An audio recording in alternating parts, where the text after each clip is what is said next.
Halo Pak Gregorius dan teman-teman sekalian.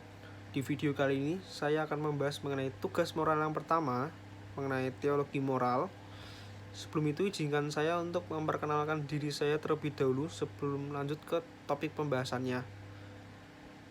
Nama saya Teh Ricardo, biasa dipanggil Edo atau Ricardo.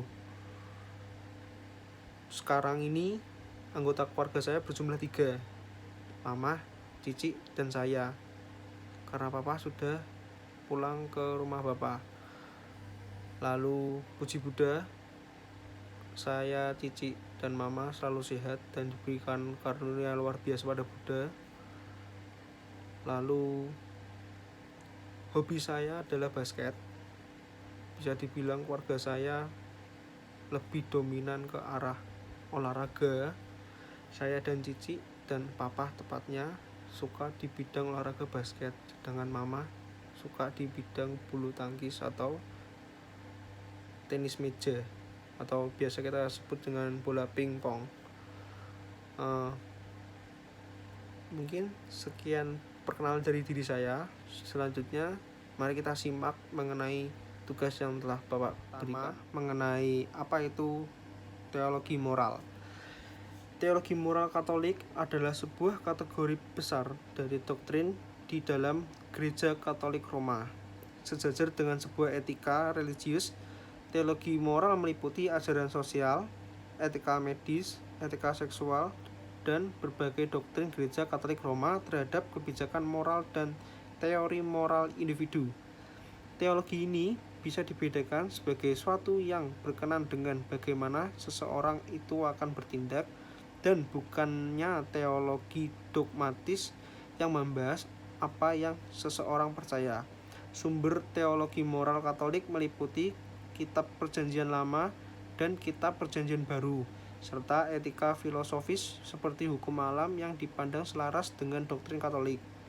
Teologi moral sebagian besar tidak dapat dibedakan dari teologi secara umum selama era patristik atau bapak-bapak gereja, dan ditemukan di dalam berbagai homili, surat-surat, dan komentar-komentar mengenai kitab suci dan para bapak gereja.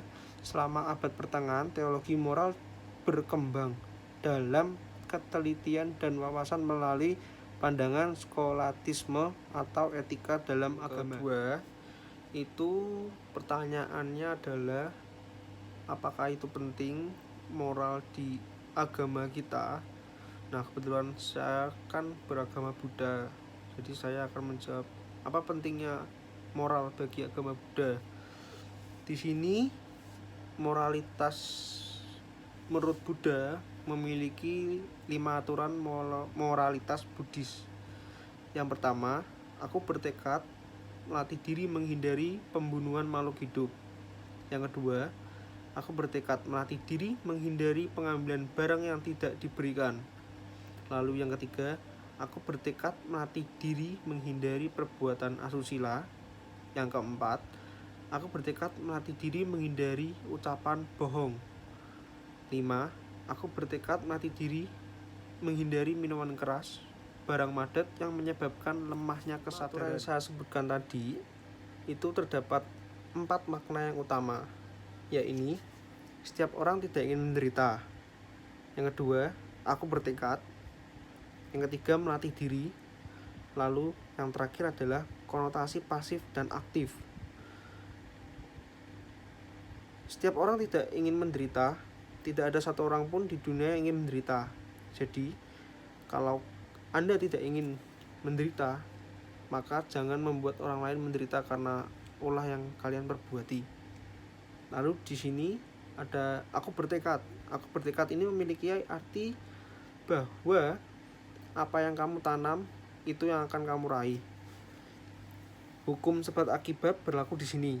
Sedangkan tekad dapat berarti afirmasi yang memberikan suatu kekuatan untuk melaksanakannya.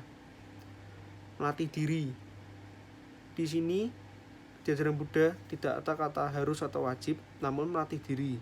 Karena agar kita selalu bisa mengembangkan apa yang kita punya atau mengembangkan hal-hal positif lainnya, namun jangan disalahartikan. boleh untuk melakukan hal yang buruk, tetap saja tidak boleh, karena itu melanggar ya yang saya tadi omongkan mengenai moralitas yang diajarkan oleh Buddha. Lalu konotasi pasif dan aktif. Di sini perumusan aturan moralitas Buddhis yang bersifat bertentangan tidak bisa dikatakan bersifat pasif, menghindari perbuatan jahat, memiliki sisi lain yakni melakukan kebajikan. Mungkin sekian dari tugas video kali ini. Jika saya ada kesalahan, saya memohon maaf. Sekian dari saya, terima kasih.